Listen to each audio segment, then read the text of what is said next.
Hi అండి, మా ఇంటి వంటకి స్వాగతం అండి. ఈరోజు వీడియో ఏంటంటే కనుక జీడిపప్పు వంకాయ చేస్తున్నానండి. సరిపడకు ఆయిల్ వేస్తాను. ఆయిల్ మరిగాక కరివేపాకు వేసుకోవాలి.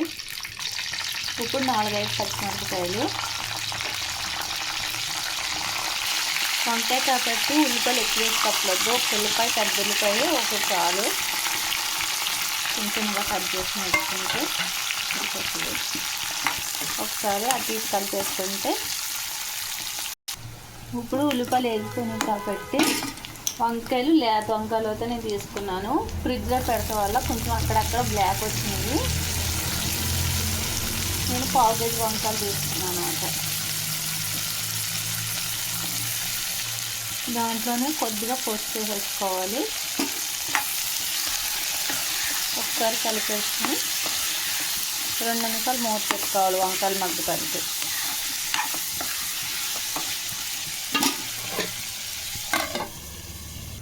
ఒకసారి మూత తీసి కొంచెం సాల్ట్ వేసుకోవాలి. సాల్ట్ అయినా సరే, ఉప్పు అయినా సరే మనకి రుచికి సరిపడ్డ సాల్ట్ వేసుకోవాలి. వంకాయలు ఇతరనే ఉడికిపోతాయి కాబట్టి అందుకని వేసుకోకూడదు. 2 నిమిషాలు మూత పెట్టుకున్న తర్వాత ఒకసారి మూత తీసి కడిగి పెట్టుకున్న జీడిపప్పు వేసుకోవాలి. కడుక్కోకుండా పర్వాలేదు, ఎందుకంటే కింద పడతాయి కాబట్టి కట్టిగా ఒకసారి కడిగేసి వేసుకుంటే ఇష్టం ఉంటే వెళ్ళిపోతుంది. ఒకసారి బాగా కలిపేసుకోవాలి.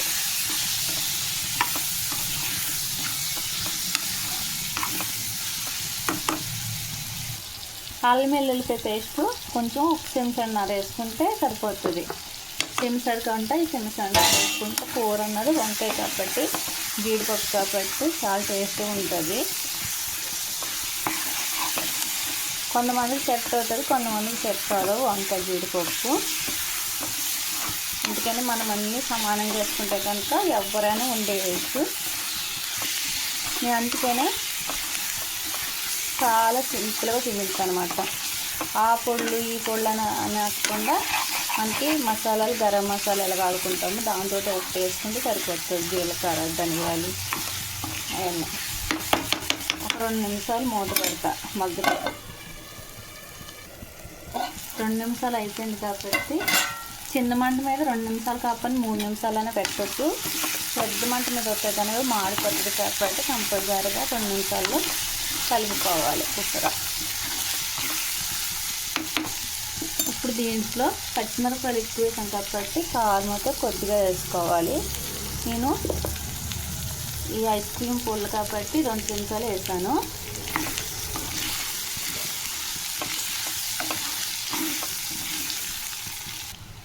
ఇప్పుడు కలిపేసుకున్నాక మంచినీళ్ళ గ్లాసులు వేసుకుంటే వాటర్ సరిపోతుంది. ఇప్పుడు వంకాయ కాబట్టి తిరగడి దాకా పెద్ద మంట ఉంచుకోవాలి.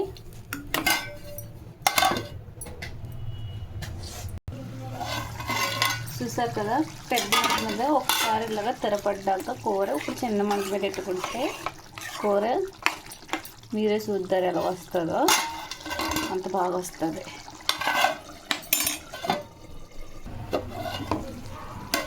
చూసారు కదా కూర ఎంత బాగా వచ్చిందో. ఇప్పుడు దీంట్లో గరం మసాలా లాస్ట్ అయిన ఫైనల్లో గరం మసాలా వేస్తే సరిపోతుంది.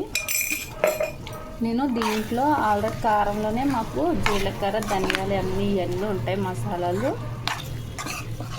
అందుకని జీలకర్ర కూడా ధనియాల కూడా చూపించలేదు. ఇప్పుడు కూర అయిపోయింది. గ్యాస్ అయితే ఆఫ్ చేసేసుకోవచ్చు. ఇష్టం ఉన్న వాళ్ళు అయితే కొత్తిమీర వేసుకోవచ్చు. మామూలుగా అయితే వేస్తున్నాను, నేను కొత్తిమీర అయితే వేస్తలేదు. అలాగే ఈ చిన్న వీడియోని లైక్ చేసి షేర్ చేయండి. మీ సపోర్ట్ మాకు ఎప్పుడూ కావాలండి. అలాగే మీరు కూడా ట్రై చేయండి.